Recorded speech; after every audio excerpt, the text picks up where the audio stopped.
जीतने वाले बच्चों का बहुत बहुत बहुत स्वागत है पैम्परिंग इंडिया पर, क्योंकि जीतना हमारी डेस्टिनी नहीं, हमारी जिम्मेदारी है और हम जीत करके ही रहेंगे।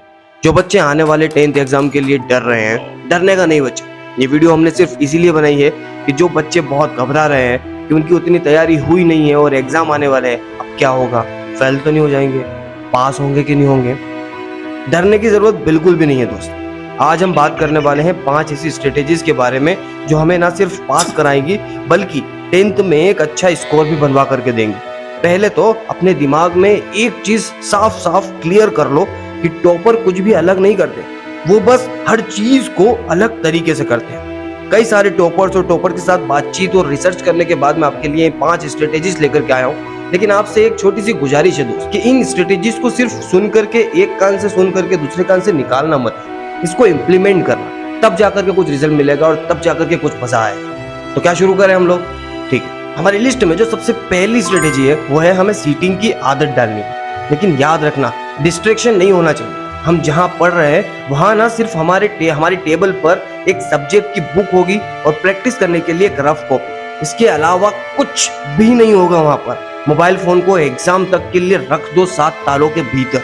मोबाइल फोन चलाया तो फोन ही चलाते रह जाओगे, अच्छा स्कोर तो बहुत दूर पास भी नहीं हो पाओगे। इसलिए मोबाइल फोन को रख दो, अपनी मम्मी को दे दो, अपनी फैमिली में से जिसके ऊपर भरोसा है उनको दे दो कि हम एग्जाम तक के लिए मोबाइल फोन से दूर रहेंगे और सिर्फ सेल्फ स्टडी पर फोकस करेंगे। हमारी स्ट्रेटेजी नंबर 2 है, अगर हम दिन में 3 घंटे सीटिंग की प्रैक्टिस कर रहे हैं ना, तो पहले ही दिन हमें 3 घंटे बिल्कुल भी नहीं बैठना, धीरे धीरे टाइम को बढ़ाना है। पहले दिन 1.5 घंटा, फिर 2, फिर 2.5, फिर 3 पर जाना है।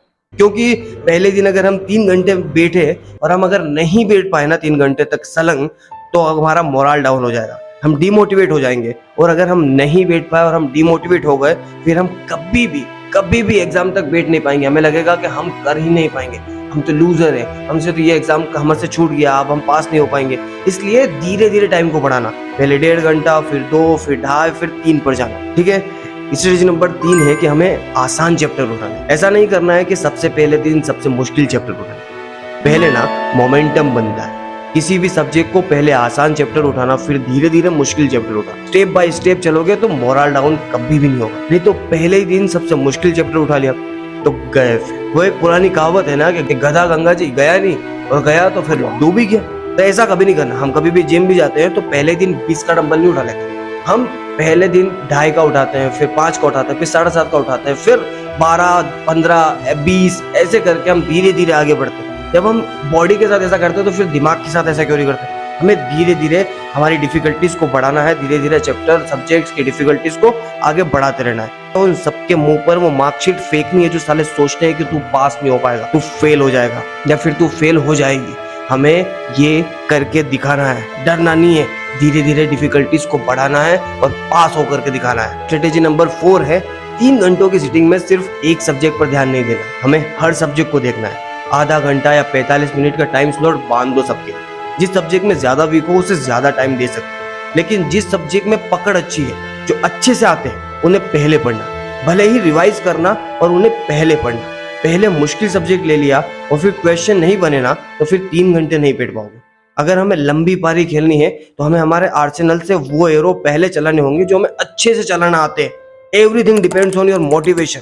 बस डरना मत दोस्त, अच्छे नंबरों से पास तो होकर रहेंगे हम। बस इन स्ट्रेटेजीज को अप्लाई करो, मजे से पढ़ाई करो। अब बात करते हैं हम हमारी 5th स्ट्रेटेजी की। अच्छी आदत तो डाल ली हमने, 3 घंटे बैठ करके हम पढ़ाई कर रहे हैं। ये 3 घंटे एक ही बार की सीटिंग है, बार बार उठना नहीं है भैया। हम तो 10 मिनट हमारे दोस्त के यहाँ से बुक लेकर के आ जाते हैं ना, एक बार की सीटिंग है। जो कुछ भी लेना है उसके पहले लेकर के आ जाओ, उसके बाद अगर सीटिंग बैठ गए तो फिर 3 घंटे हम सिर्फ बाथरूम के लिए उठेंगे, इसके अलावा किसी चीज के लिए नहीं उठेंगे। ठीक है, लेकिन भैया फिर मेरा एक सवाल है कि हम 3 घंटे सलंग नहीं बैठ पाएंगे, हमें तो नींद ही आ जाएगी। इसका कोई सॉल्यूशन है क्या? बिल्कुल सॉल्यूशन है दोस्त। सबसे पहले तो देखो भाई, हम पास होना चाहते हैं ना, तो हमें सेक्रीफाइस तो करने पड़ेगा। तो सबसे पहला सेक्रीफाइस होगा हमारा खाना। हम आज से खाना कम खाएंगे, जितना खाओगे उतनी नींद आएगी, और जितनी नींद आएगी उतनी कम पढ़ाई होगी।